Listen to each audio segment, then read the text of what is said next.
The Hard Parables. Day 3. The Speechless Man. A guest is questioned at the king's table and is silent. He hadn't eaten in 3 days. The bread on the long table was still warm. He'd torn into it and eaten too fast, embarrassed by his own hunger, and now he was sipping the wine slowly, watching the other guests who looked like they belonged here. The musicians had been playing since the servants came running into the streets, their faces strange with urgency. "Come, come, the king has ordered it. The master's son is getting married. Anyone, everyone, come just as you are." And he had come just as he was. The dust of the road was still on his sandals. His tunic was the one he'd slept in, the one he wore at the well, the one he wore when he begged. He'd eaten the king's lamb without asking what it cost. Then the musicians stopped. The man looked up. The king was walking the length of the hall, slowly, pausing at certain tables. The king reached him, looked at the worn cloth on his back. "Friend," the king said, "how did you get in here without a wedding garment?" The man had no answer. He opened his mouth, and then he closed it. The hall had gone quiet around him. The other guests, the ones who had also come in off the streets, were looking down at their plates. Some of them, he saw now, were wearing clothes they hadn't arrived in.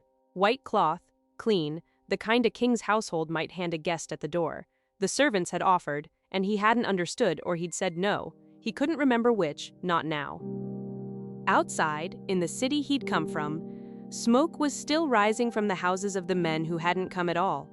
The merchants, the farmer with his new field, the man who wouldn't leave his new wife, they'd laughed at the servants and beaten some of them, and the king had sent his soldiers and burned their city. This was the kind of king he was, and this was the kind of wedding it was. The people the king invited first had been the careful ones, the ones with written invitations in their homes. They'd been raised on the prophets, and they'd known for years the feast was coming, and they'd said, "Not yet, not now, not soon." So the servants had gone out to the roads and gathered up everyone they found, good and bad alike, and the wedding filled with guests. He was one of those guests, sitting at the table. Listen to these words from the Gospel of Matthew, chapter 22, verses 12 and 14. "And he said to him, 'Friend, how did you get in here without a wedding garment?' And he was speechless, for many are called, but few are chosen. None of us earned the lamb. The servants came running into the street one morning, right into the middle of our workday, and we came in our everyday clothes and ate the bread because we were hungry. The garment was offered at the door. Maybe someone took it, maybe not. Maybe it was meant for us for years and somehow never got put on. The problem was never the cloth. What undoes the man is his silence." When the king came down the long hall, stopped at his table and asked the question, the man could have said anything, that he was ashamed, that he didn't understand, that he'd said no and wanted to wear it now.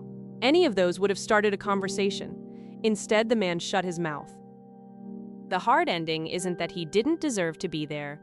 The hall was full of people who didn't deserve it, all of them eating the king's bread. The hard ending is this: when the king turned and looked right at him and called him friend, he had nothing to say. He didn't know how to be spoken to by a king.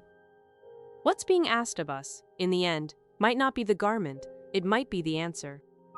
God, when you come down the long hall and stop at my table, don't let me go silent. I've eaten your bread without earning it, and I haven't known what to wear. For years I've meant to put on what was offered at the door, and somehow I never have. Teach me, when you call me friend, the simple start of an answer, that I was hungry, that I'm here, that I want to wear what you've given me. Amen?